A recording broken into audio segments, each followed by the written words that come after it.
శ్రీపాద శ్రీవల్లభ లీలా వైభవము అధ్యాయం 13. ఆ విధంగా అనుభవాన్ని పొందిన గురుదేవుడు ఏ శిష్యునికి లభిస్తాడో ఆ శిష్యుడు ధన్యుడు. అతడు తన గురుదేవుని అండదండలతో ఆయన యొక్క సమర్థవంతమైన శిక్షణ పొంది తన భారమంతా గురువుకు అప్పగించితే వాని బరువు బాధ్యతలు గురువే చేపడతాడు. మార్జాల కిషోర న్యాయము వలె ఆ శిష్యుడు శరణాగతి తత్వంతో గురుని పాదాల వద్ద శరణు పొందుట వరకే వాని కర్తవ్యము. పిల్లి తన పిల్లలను అదను కనిపెట్టి సురక్షిత ప్రాంతానికి నోట కరుచుకొని చేర్చున్నట్లు శిష్యుని జ్ఞాన రక్షణా భారాన్ని వహింపగలడు. ఆ సద్గురు సన్నిధానంలో ఎటువంటి సంశయములు కానీ, నీచ భావములు కానీ, కల్మష భావములు కానీ పొడచూపే అవకాశం లేదు. ఆ గురుదేవుని సన్నిధిలో సద్గురుని కృపతో శిష్యుడు ఎంత అవకాశం ఉంటే అంతగా ఎదుగుతాడు. సద్గురు సంకల్పము, సామర్థ్యము మాటల కందరానిది, వర్ణింపనలవి కానిది. ఆ సామర్థ్యమే తుచ్చ సంసార బంధములను దూలించి శిష్యుని పరమపద సామ్రాజ్య పట్టభద్రుని చేయగలదు. ఆయన చూపే ప్రేమ మార్గంలో నడవడం ఒకటే శిష్యుని కర్తవ్యం. ఆచరణ, సాధన చక్కగా చేసిన శిష్యుడు ఎంతో భాగ్యశాలి. అతనికి వైరాగ్యం, సన్యాసం అనుభవం ద్వారా అప్రయత్నంగా లభించే ఆభరణాలుగా ఉంటాయి. అనుభవజ్ఞుడైన సద్గురుని చేరిన శిష్యుని జీవితం అన్ని స్థాయిలలోనూ చరితార్థమవుతుంది. అతని ఆధ్యాత్మిక స్థితి ఎప్పటికప్పుడు చక్కదిద్దబడుతుంది. అటువంటి గురుదేవులు శిష్యుడి పాలిట కామధేనువేనని శాస్త్రాలు చెప్పుచున్నాయి. ప్రథమాంకంలో శిష్యునికి సుఖము, సంతోషము, ప్రేమ, అభయమును ప్రసాదిస్తారు. తర్వాత అతనిలో వైరాగ్యమును మేలుకొల్పి వాసనలతో చిక్కుకున్న మనసులోని చిక్కుముడులను విప్పి యథార్థ దర్శనము చేయించే వరకు బోధలు చేస్తూ ఉంటారు. జ్ఞానాన్ని అతనిలో స్థిరపరచి శరీరం అనే క్షేత్రంలో భక్తి ప్రేమలను పంటలను పండించి ధర్మస్థాపనకు, సమాజ హిత కార్యాలకు అతనిని వినియోగపరుస్తారు. నది సముద్రంలో కలిసినప్పుడు తన ఉనికిని కోల్పోయి సముద్రం అని పిలువబడుచున్నట్లు శిష్యుడు తన ఉనికిని మరచే స్థితికి ఎదిగే వరకు గురుదేవుల కర్తవ్యం ఉంటూనే ఉంటుంది. అప్పుడే అతడు సద్గురువు అవుతాడు. ఈ స్వామి కూడా అట్టి సద్గురువే. అందువల్లనే అనేక ప్రాంతముల నుండి శ్రీ స్వామివారి దర్శనమునకు వచ్చిన ఆ పండితులు శ్రీ స్వామి సన్నిధిని అనుభవించి జ్ఞానులైనారు. అందువలన వారు శ్రీ స్వామి వారు దూరం కావడం సహించలేక తపన చెందుచూ వచ్చి శ్రీవారిని దర్శించి ఆనందమును పొంది తిరిగి వెళ్ళలేక వెళ్ళుచున్నారు. ఇటువంటి దివ్యమూర్తి మన ప్రాంతంలో చరించడం మనము మన ప్రాంతము చేసుకున్న పుణ్యఫలం. అందరూ శ్రీ స్వామివారి పట్లను, వారి కొరకు వచ్చే భక్తుల పట్ల జాగరూకతతో వ్యవహరించండి. ఎటువంటి అపరాధములు చేయకండి, నరకం పొందకండి అని ప్రబోధించినాడు. అందరూ ఆనందంతో ఆ గురుదేవునికి నమస్కరించి దిగంబరా దిగంబరా శ్రీపాదవల్లభ దిగంబరా అని వారు ఉచ్చైస్వరంతో కీర్తిస్తూ ఉండగానే శ్రీ స్వామివారిని శ్రీక్షేత్ర శ్రీ బదరీనాథ్లో దర్శించి సేవించిన శ్రీ సదానందుడనే బ్రహ్మచారి దక్షిణ దేశ యాత్రలు చేయుచు తన మిత్ర బృందంతో అచ్చటికి చేరినారు. నూతనంగా విచ్చేసిన సన్యాస బ్రహ్మచారి బృందమును చూచి గ్రామస్తులు లేచి నమస్కరించి వినయంగా ఆసనములు చూపించిరి. ఆ గ్రామ పెద్ద వారిని, స్వామి తమరెవరు, ఎచ్చట నుండి వచ్చుచున్నారు అని వినయంగా అడిగినారు. అందులకు ఆ బృందంలోని సదానంద బ్రహ్మచారి వారితో, అయ్యా, మేము బదరీ క్షేత్ర వాసులము. దక్షిణాది యాత్రలు చేయుచూ ఇచ్చటికి వచ్చినాము. మా యాత్రలలో శ్రీపాద స్వామి ఇచ్చట ఉన్న విషయం తెలిసినది. శ్రీ స్వామి బదరీలో ఉన్నప్పుడు వారి సన్నిధిలో ఉండే భాగ్యం మాకు కలిగింది. ఇందులో అనేకులు స్వామిని ఎరుగుదురు. వారు సాక్షాత్ దత్తదేవులు అని మాకెన్నో అనుభవాలు కలిగాయి. అందులకే శ్రీ స్వామిని దర్శించాలని మేము ఇచ్చటికి చేరినాము. దయతో శ్రీ స్వామి వారిని చేరు మార్గము తెలపండి అని అడిగాను. ఆ గ్రామ పెద్ద అలాగే తప్పక దర్శించుదురు గాని అన్నారు. అది వేసవకాలం. నదిలో నీరు తక్కువగా ఉన్నందున కురోపురం నడిచి నదిని దాటిపోవచ్చును. మార్గము చూపే వారి కొరకు కబురు పంపిరి. ఇంతలో అచటనున్నవారు శ్రీ సదానంద బ్రహ్మచారిని, స్వామి తమరు శ్రీ స్వామిని సన్నిధిలో ఉండి సేవించినామని తెలిపితిరి కదా, సద్గురువు ఎచ్చట లభించును? సద్గురువును గుర్తించుట ఎలా? సద్గురువుని సేవించుట ఎలా? మాకు తెలియచేయుడు అని ప్రార్థించిరి. సదానంద బ్రహ్మచారి, అయ్యలారా, మంచి ప్రశ్నలు వేసినారు. సద్గురువు ఎచ్చట లభించునని అడిగారు. సద్గురువు ఒక చోట లభించును, ఒక చోట లభించడని చెప్పలేము. గురువు సర్వాంతర్యామి, సర్వశక్తి స్వరూపుడు. వారంతటనూ ఉన్నారు, అన్నింటనూ ఉన్నారు.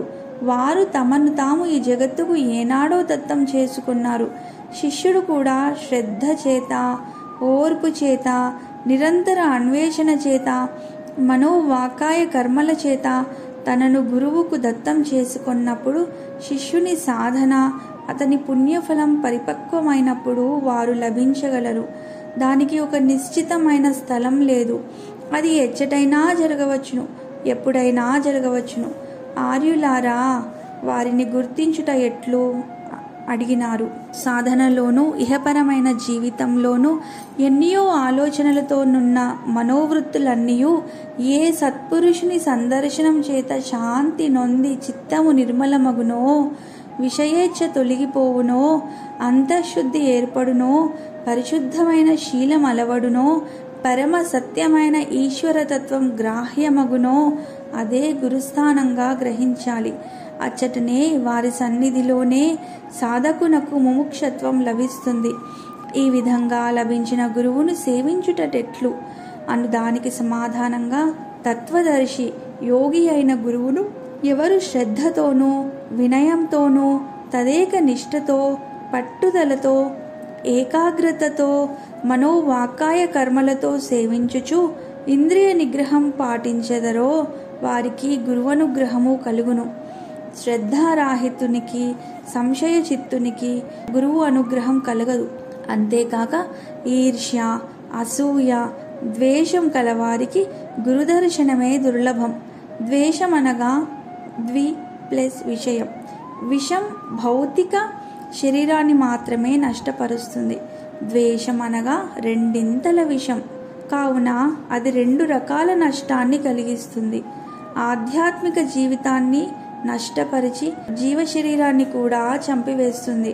అందువలన సాధకుడు వీటికి దూరంగా ఉంచి గురువును చేరి సాష్టాంగ నమస్కారం ఆచరించి సేవించి వారి ప్రబోధములను మననం చేసి సాధన చేసి ముక్తుడు కావాలి. అంతేకాక అనన్య భక్తితో గురు శుశ్రూష చేయాలి. స్వార్థాన్ని త్యజించాలి. సుఖదుఖాలను సమభావంతో స్వీకరించడం అలవరుచుకోవాలి. సర్వభూతహితుడు కావాలి. పవిత్ర కార్యాచరణతో వ్యవహరించాలి. పరమ పవిత్రతతో కలిసిమెలిసి చరించాలి. గురువైన మహాత్ముని పాదపద్మాలనే ఆశ్రయించాలి.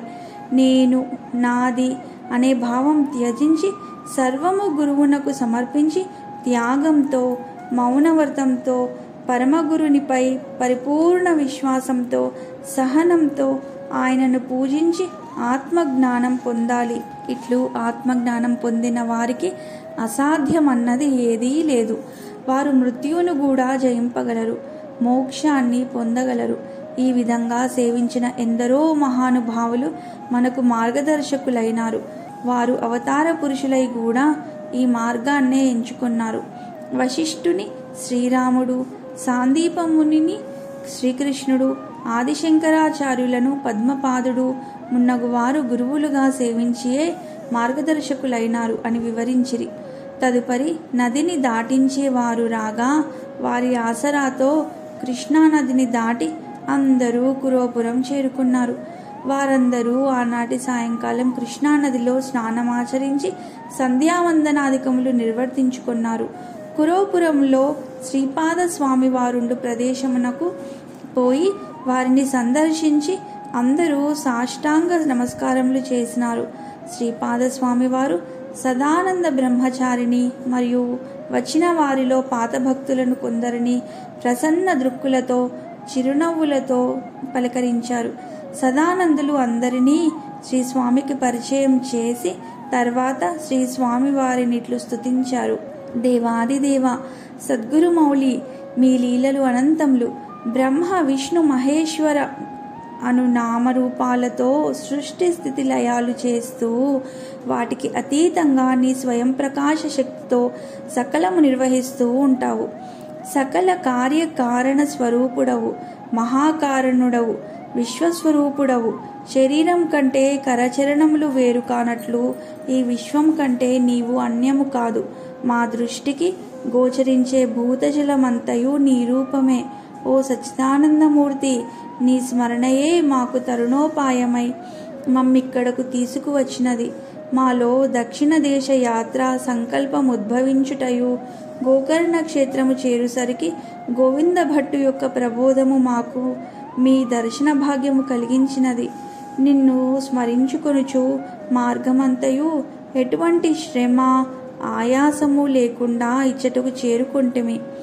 ఆహా, సర్వజీవులను ఆనందపరచుటయే నీకు ఆనందం. ఓ దేవా, మమ్ము సాధనలో కడవరకు నీ కృపాదృష్టితో చూచి గమ్యము చేర్చు భారము నీదే స్వామి అని ప్రార్థించను. సదానందులు చేసిన స్తోత్రమునకు శ్రీపాదులు అమితముగా ప్రసన్నులైనారు. నాయనలారా, చాలా సంతోషం అని అందరి వంక పరికించుచూ ఇలాగ చెప్పారు. మీలోని భక్తి, శ్రద్ధ, విశ్వాసములే మిమ్ములనిక్కడ వరకు తీసుకుని వచ్చినవి. మానవుడై పుట్టిన ప్రతివాడు తాను తరిస్తూ తోటి వారిని తరింపజేసే ప్రయత్నం చేయాలి. నీవు అదే విధంగా జ్ఞానాన్ని 10 మందికి పంచుతూ అందరికీ హితోపదేశం చేస్తూ మార్గాయాసం తెలియకుండా ఇంత దూరం యాత్ర చేయించావు. మాకెంతో ఆనందమైనది. అయ్యలారా, ఈ క్షేత్రం యొక్క మహిమ చెప్పనలవి కానిది. అది పురాణ కాలం నుండి మహర్షుల తపోభూమి. కశ్యపాది మహర్షులు ఇచ్చట తపస్సు చేసి సద్య ఫలితాన్ని పొందినారు. తపస్సు చేసి కొనుటకు వీలుగా ప్రశాంత వాతావరణము కలిగి నదీ మధ్యమందున్న ప్రదేశము. సిద్ధియు శీఘ్రముగా లభించును. ఇచ్చట ప్రవహించుచున్న కృష్ణవేణి నది శ్రీ దత్తాత్రేయ స్వామి వారి పాదపీఠిక అయిన సహ్యాద్రి పర్వత శ్రేణిపై నుండి జాలువారి ఎన్నో ప్రదేశములను ఎందరో జీవులను పునీతులను చేయుచు ప్రవహించి ఈ కురువపురం చేరుకున్నది. ఇక్కడ నుండి మహదానందంతో కృష్ణమ్మ శ్రీశైల మల్లికార్జున భ్రమరాంబల పాదాల సన్నిధికి చేరి పాతాళగంగ పేరుతో భక్తుల పాపములన్నీ ప్రక్షాళనం చేయుచున్నది. తదుపరి ఇంకనూ ముందుకు సాగి విజయవాటిక యందు శ్రీ కనకదుర్గమ్మ, శ్రీ మల్లేశ్వరులను సేవించు భక్తులచే సేవించబడుచున్నది. ఆ పైన కొంత దూరం పోయి పరవశంతో సాగరమున సంగమించే ప్రదేశమున హంసల దీవి వద్ద శ్రీ దత్తాత్రేయుని పాదాలు కడిగి సముద్రంలో కలియుచున్నది. ఆ సువిశాల సముద్రంలో కలిసి గంభీర రూపము ధరించుటలో ఆంతర్యమేమిటో గమనించండి. నది సముద్రమున కలిసిన తదుపరి తన నామమును, రూపమును, తన గుణమును సమస్తమును కోల్పోవుచున్నది. దీనినే లయతత్వమందురు. సాధారణంగా ప్రతి సాధకుడు ఇదే విధంగా తన జీవితమును పరమాత్మతత్వంలో లయమొనర్చి తన ప్రత్యేకమైన ఉనికిని కోల్పోవుటయే లయ యోగం అనబడును. ప్రతివారు సంపూర్ణంగా తమ జీవితంను పరమాత్మకు సమర్పణ చేయవలెనని తెలిసినను దానికై ప్రయత్నించినను కోటికొక్కరు మాత్రమే గమ్యమును చేరగలరు. అయినను సాధన అన్ని స్థాయిలలోనూ జరుగుచునే ఉండవలెను. వారి వారి సాధనా తీవ్రతయే స్థాయి భేదములుగా గోచరించును. నిరంతర స్వయం కృషి చేత కూడా సాధకునిలో కుండలిని శక్తి జాగృతమవుతుంది. అది అనాహతమును చేరి అనాహత నాదములో లీనమై ఒక్కొక్కప్పుడు అక్కడే ఆగిపోతుంది. అట్లు కాక ఉత్తమ గురువులను చేరిన శిష్యులకు గురుకృపతో జాగృతమైన కుండలిని శక్తి ఎక్కడా ఆగకుండా విశుద్ధి చక్రము, ఆజ్ఞా చక్రములు దాటి సహస్రారమును చేరితే సిద్ధి లభిస్తుంది. పూర్ణ పురుషులైన గురువులెందరో వారి సన్నిధిని చేరిన శిష్యులకు స్పర్శ ద్వారానో, దృష్టి ద్వారానో, సంకల్ప బలం ద్వారాను మంత్రోపదేశం ద్వారాను శక్తిపాతం చేసి మూలాధారంలోని కుండలిని శక్తిని జాగృతం చేసి చైతన్యపరచి ఊర్ధ్వముఖంగా సుషుమ్న నాడి ద్వారా షట్చక్ర దర్శనం చేయించి సహస్రారమునకు చేర్చి సద్గురు రూపంలో లయమునర్చెదరు. అక్కడ జీవుడు తన సర్వస్వమును విదిలించుకొని పరమాత్మలో లయమై సమాధి స్థితిని పొందును. దీనినే సిద్ధ సమాధి అని పరంజ్యోతి దర్శనమని అందురు. దత్త సాంప్రదాయ శిష్యులకు అదే సాంప్రదాయ గురువులు ఎవరైనా గత జన్మలలో ఆగిపోయిన సాధనను గుర్తు చేసి దానిని కొనసాగించుకోవడానికి సహాయం చేస్తారు. ఇదే దత్త సాంప్రదాయ విశిష్టత. శిష్యుని అర్హతలను బట్టి దత్త సాంప్రదాయ గురువులు భ్రమర కీటిక న్యాయం ద్వారా శిష్యులను ఉద్ధరించడం జరుగుతుంది. ఈ రకమైన సాధనకు కూడా సిద్ధ సమాధి లభించి అష్టసిద్ధులు వశమవుతాయి. కానీ గురు ప్రసాదితమైన ఆ శక్తులను గురువాజ్ఞ లేనిదే ప్రదర్శించి కీర్తి గడించాలని ప్రయత్నించరాదు. అన్నింటినీ తనయందే ఇముడ్చుకుంటే తానే పరిపూర్ణుడై కల్పవృక్షము వలె అర్ధులకు అన్నీ ఇవ్వగల సమర్థుడవుతాడు. సద్గురుడు తన వద్దకు చేరిన వారందరికీ ఆ విధమైన సిద్ధిని స్థితిని అనుగ్రహించే వీలు లేదు. అర్హతలన్నీ పరీక్షించిన తర్వాతే అనుగ్రహించుట జరుగుతుంది. శిష్యుల్నే కాదు, ఈ సమస్త చరాచర జగత్తు సద్గురుడు అపారంగా ప్రేమిస్తాడు. కానీ వారి ప్రేమను పరీక్షను సద్బుద్ధితో స్వీకరించే శిష్యులే శక్తిపాతమునకు అర్హులవుతారు. అట్లు కాక వారి చర్యలను అనగా బాల ఉన్మత్త పిశాచ అవధూత అనే చర్యలను వికృతంగా అన్వయించుకొని భేదబుద్ధితో వ్యవహరించితే సద్గురువుకు దూరమై ఘోరంగా విలపిస్తారు. గురువును ద్వేషించిన వారు జన్మ జన్మాంతరముల వరకు గురు శిష్య సాంప్రదాయానికి దూరం అవుతారు. శిష్యుడి విషయంను గుర్తించుకొని గురు సన్నిధిలో జాగరూకుడై ప్రవర్తించి జన్మను చరితార్థం చేసుకోవాలి అని ప్రబోధించారు. సదానంద బ్రహ్మచారి చేతులు జోడించి, హే ప్రభో, సర్వజ్ఞులైన తమరు ప్రవచించిన గంభీర నిగూఢ తత్వము చాలా విలక్షణమైనది. శిష్యునికి ఉండవలసిన భక్తి ప్రపత్తి మరియు సద్గురునికి సహజంగా ఉండే శిష్యవాత్సల్యము బాధ్యతాయుతమైన ప్రేమను తమరు ఎంతో మధురాతి మధురంగా నిర్వచించారు. ఓ యోగి చంద్రమా, తమ యొక్క దివ్య ప్రబోధంలో భ్రమరకీటక న్యాయము ద్వారా శిష్యులను ఉద్ధరించు గురువులున్నారని సెలవిచ్చి ఉన్నారు. ఆ వివరణను సంపూర్ణంగా మాకు బోధపరుచుటకు తమ వంటి వారే సమర్థులు. దయతో ఆ సిద్ధాంతమును వివరంగా బోధించమని వేడుకుంటున్నాను. ఏ విషయంనైనను చతురతతో నిపుణతతోనూ బోధించు వారల ద్వారా బోధించబడినప్పుడే మా వంటి మందబుద్ధుల తలల్లో నాటుకుంటుంది. కావున మా అందరిపై కృపాదృష్టి ప్రసరింపజేసి ఆ విషయమును తెలుప కోరుతానని ప్రార్థించినాడు. అప్పుడు శ్రీపాదస్వామి వారు చిరునవ్వులు చిందిస్తూ, నాయనలారా, ఈ విశ్వంలో భగవానుని సృష్టిలోనే ఎన్నో వింతలు ఉన్నవి. సర్వజీవరాశులు తమ వంశాభివృద్ధికై స్త్రీ పురుష సంపర్కం ద్వారా పిల్లలను కనును. కొన్ని జీవరాశులు గ్రుడ్లు పెట్టును. ఆ గ్రుడ్డు నుండి బయటకు వచ్చిన పిల్లలు తల్లిని పోలి ఉండును. వీటన్నిటికీ విరుద్ధమైన పద్ధతిలో తన వంశాభివృద్ధిని చేయు శక్తి ఒక్క భ్రమరమునకే కలదు. భ్రమరము స్త్రీ పురుష భేదము లేకుండా మట్టితో గూడు నిర్మించును. ఏ జాతికి చెందినదునో విషయంతో సంబంధం లేకుండా ఏదో ఒక కీటకమును తన కాళ్లతో కరుచుకొని తెచ్చి ఆ మట్టి గూడులో ఉంచును. ఆ గూటిని మూయుటకై మరలా మట్టిని తెచ్చుటకై అవతలకు పోయినప్పుడు కీటకము ఎటైనా పాకిపోవచ్చునేమోనని దానిని కదలలేని స్థితి వరకు తన తొండంతో బాగుగా కుట్టును. కానీ అది పూర్తిగా చావదు. ఆ స్థితిలో దానిని వదిలి తాను పోయి చిన్న చిన్న మట్టి ముద్దలు తెచ్చి ఆ గూటిని పూర్తిగా మూసివేయును. తదుపరి నిర్ణీత సమయం వరకు కొన్ని రోజులు ఆ గూటి చుట్టూ జుంకారం చేయుచు పరిభ్రమించును. తదుపరి ఆ భ్రమరం ఏమైపోవునో ఎచ్చటికి పోవునో ఎవరికీ తెలియదు.